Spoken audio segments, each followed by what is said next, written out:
তুই আজকেও চলে আসছিস? উনি কে? ও আমার স্কুল ফ্রেন্ড রিফাত। তোর তো সাইকেল সাইকেল দিয়ে মায়া পটাতে হইব না, মায়াটার যদি পটাইতে চাস তাহলে একটা বাইক কিনালো। তুই ঠিক হয়েছিস, দেখি একটা বাইক কিনতে হবে।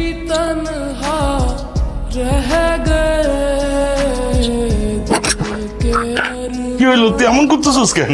আমি কিচ্ছু জানি না, আমার বাইক লাগবো, আমার আজকে বাইক লাগবো। এত টাকা এখন আমি কই পাবো বাপ? সোহেলের বাপে টেম্পো চালায়, আর পোলারে বাইক কিনা দিচ্ছে, আর তুমি তুমি তো সরকারি অফিসের পিয়ন, তুমি পারবা না কে?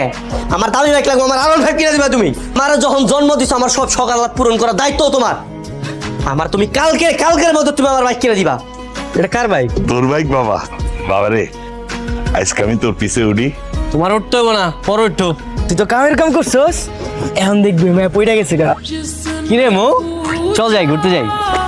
আজকে বাইক নিয়ে আসছিস? কার বাইক? আরে এটা আমার বাইক, নতুন নিলাম। চল তেঁতুল খাইতে যাই। না রে, আজকে তো কোনোভাবেই যেতে পারবো না, বাসার প্রোগ্রাম আছে কালকে। কিসের প্রোগ্রাম? কালকে আমার এঙ্গেজমেন্ট। আই শোন, আমার এঙ্গেজমেন্টে কিন্তু তোকে থাকতে হবে, কালকে চলে আসবি। আচ্ছা ঠিক আছে। বিয়ের ডেট কিন্তু আগামী শুক্রবারে। যার লেগা বাইক কিনলাম, মানে লাড্ডু ফুটাইলাম, সেই চলে যেতেছে অন্যের ঘরে। আল্লাহ একটা ঝামেলা পাকাই দেন আল্লাহ, দুই বিয়ের মধ্যে মারামারি লাগে তো। ডাক্তারের কাছে চলো। আপনার মেয়ের যে ব্রেন ক্যান্সার সেটা আপনারা জানতেন না? জানতাম। মানে জেনে শুনে কেন আপনারা আপনার মেয়েকে বিয়ে দিচ্ছেন? ও তো জানতো না ওর ক্যান্সার। আমার মেয়েটার খুব শখ ছিল যে বউ সাজবে, শেরণী পরে স্বামী আসবে। আপনার মেয়ের ক্যান্সার কিন্তু একদম লাস্ট স্টেজ, বড় জোর আর 1 মাস বাদে। বিয়েটা ভেঙে গেছে তাই তো? আচ্ছা বলো, আমার এই 22 বছরের জীবনে আমি কি পাইনি? ভালো পড়াশোনা, স্কুল কলেজ, এরকম আলিশান একটা বাড়ি, তার চেয়ে বড় কথা তোমাদের মতো ভালো বাবা মা। তোমরা ভুলেও কান্নাকাটি করবা না। এই তুই যা, এই আজকে তেঁতুল খেতে যাবো, নিয়ে যাবি? অবশ্যই নিয়ে যাব। তাহলে চল। আচ্ছা তুই কিছু জানিস না? কি আর মারা যাবো এটা? হ্যাঁ জানি।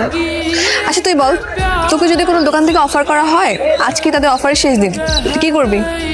বেশি বেশি করে কেনাকাটা করবি না? হ্যাঁ বেশি বেশি করে কিনবো।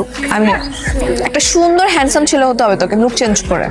কি বলছিস, এটা ফকিনি লোক? হ্যাঁ হ্যাঁ, ফকিনি গেট আপনার তো কি, রাস্তায় যেমন টোকাই ছেলেরা যেমন স্টাইল মারে তেমন। কিরে তুই এমনি তাকে আছিস কেন? হ্যাঁ তোকে দেখছি, তোর লুকটা চেঞ্জ করার পর তোকে অসম্ভব সুন্দর লাগতেছে। তুই কখন আন্দাজ করতে পেরেছিস যে তুই এত সুন্দর? আরে ওর বাপ ওরে ভীষণ ভালোবাসে, ওর বাপ ওরে লোন কইরা বাইকটা কিনা দিছিল। ওর বাবা ওকে যেরকম ভালোবাসে, ও ঠিক তেমনটা আপনাকেই ভালোবাসে, পাগলের মতো ভালোবাসে। হ্যালো, হ্যালো, কোথায় তুই? তুই কি আসবি না? আরে তোরে বললাম না আমি ব্যস্ত